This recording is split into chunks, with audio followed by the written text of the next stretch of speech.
불면증에 추천합니다.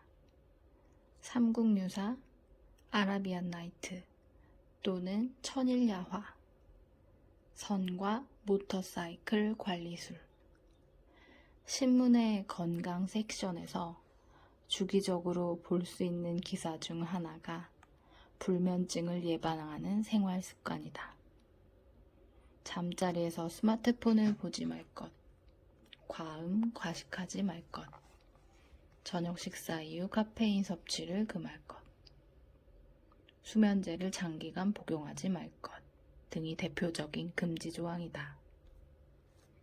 대신에 잠들기 2시간 전 미온수로 목욕, 명상, 쾌적한 수면 환경 조성, 독서가 늘 빠지지 않고 권장된다. 그런데 보시다시피 하지 말라는 항목들은 생각해보면 너무 당연하다. 반면 권장되는 활동이라는 것들은 따라하기가 의외로 어렵다.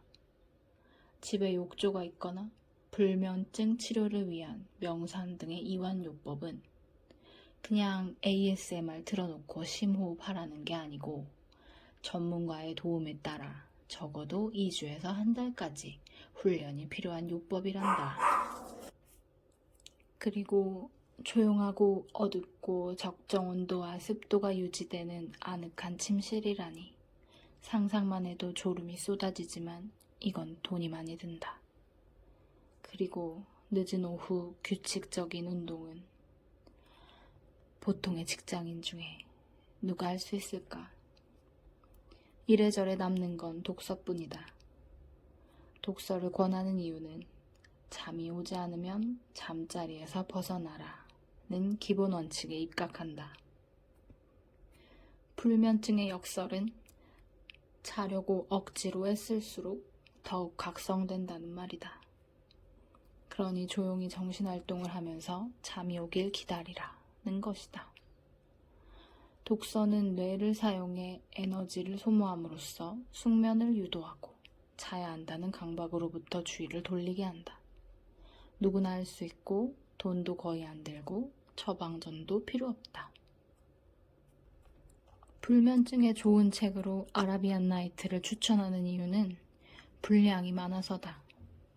갈랑보는 2000쪽에 육박하고 버턴보는 그 2배도 넘는다. 누구라도 이걸 읽다 보면 반드시 언젠가는 잠들게 되어 있다. 물론 단지 길기 때문만은 아니다. 아라비안 나이트는 그 자체가 밤에 들려주는 이야기라는 설정 때문에 연속성 없는 일화들로 이루어진다.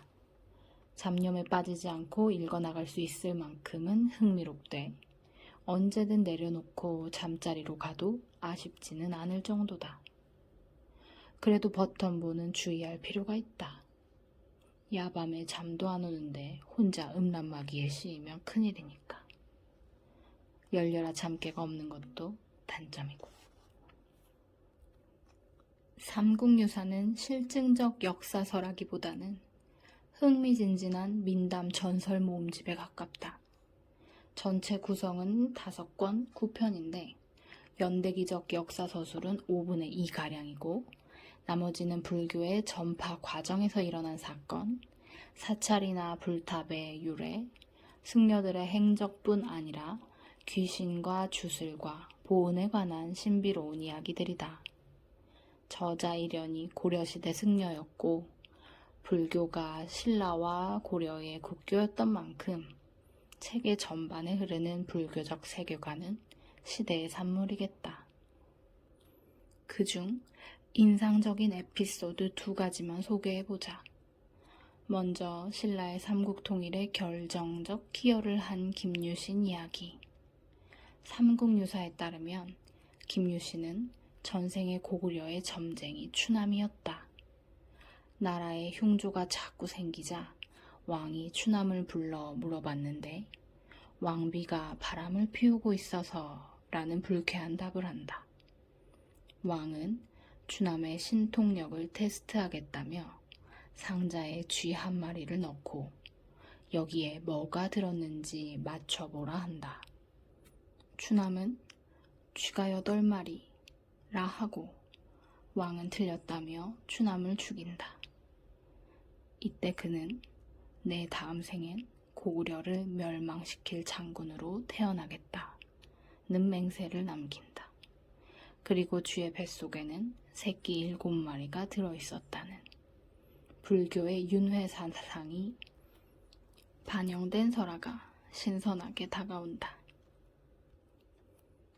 근심이 많으면 누구든 잠이 안 오기 마련이다.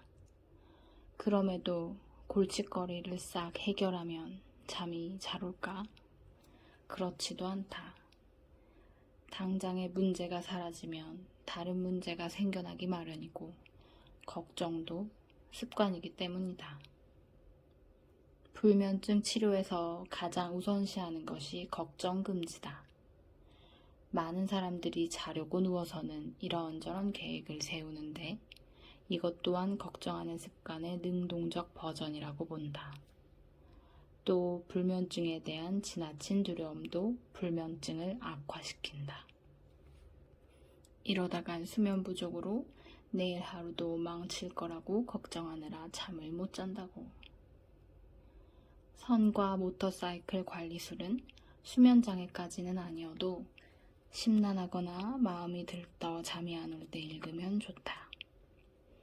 1974년에 출판되어 20세기에 가장 많이 팔린 철학소설 중 하나지만 요즘은 거의 잊힌 듯하다. 내용은 저자인 피어 시그가 11살 아들 크리스를 등 뒤에 매달고 17일간 미네소타에서 캘리포니아까지 오토바이로 여행한 기록이다. 소설이라기보단 자서전에 가깝고 선이나 모터사이클 관리에 관한 내용은 별로 없다. 솔직히 말하면 정신분열증을 앓던 남자가 회복기에 쓴 자기 자신과의 대화록으로 보이긴 한다. 소설의 화자인 나는 굉장히 높은 지능과 강박증을 가진 인물이고 그로 인해 늘 어딘가 좀 이상해 보인다. 마치 다른 차원의 세상에 있는 사람처럼. 실제로 피어시그는 9살의 지능검사에서 IQ 170을 받았고 15살에 미네소타 대학 화학과에 입학할 만큼 영민했다. 책에 대한 평가는 극과 극으로 갈리는데 출간 당시에는 경이로운 사상서의 출연으로 추앙받았지만 곧이어 지적 허영심에 찌든 소피스트들의 과도한 열광이라는 조롱도 있었다.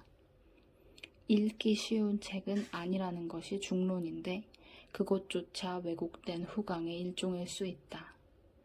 아무런 선입견 없이 슬슬 책장을 넘기다 보면 마음을 울리는 깨달음들이 많고 가슴 뭉클해지는 대목들도 있다. 그러니까 미쳐서 잠도 거의 안 자는 이 남자가 집요한 문답법으로 스스로에게 가치의 철학을 몰아붙이는 이유는 결국 완전한 모습은 아니더라도 어떻게든 아들에게 아버지로 돌아가기 위해서다. 그리고 우리끼리니까 하는 말인데 사실 이건 불면증이 아닐 수도 있다. 밤이니까 놀고 싶고 밤이어서 안 자고 싶은 걸지도. 낮 동안 일하느라 공부하느라 미루고 못한 것들을 밤에 하는 거지. 특별히 빛나는 영감은 언제 떠오르나? 그것도 밤에. 지구의 절반이 어둠에 잠기면 음악은 사무치고 바람은 향기로워지며 비는 정겨워진다. 사랑이 더 아픈 것도 밤이고 맥주가 더 시원한 것도 밤이다. 밤에 해야 즐거운 것들이 확실히 있다. 산책이건 왈츠건 심야영화건 각자 좋아하는 밤의 활동들을 하고 살려면 까짓것 잠 좀 덜 자면 된다. 잠이 삶의 일부인 건 맞지만 인생의 목적이 잠은 아니니까. 잠을 깊게 자지 못한 것에 대해 너무 요란 떨지 마라. 불면증은 매우 불쾌한 것이지만 단기적일 경우 건강에 위험하지는 않다.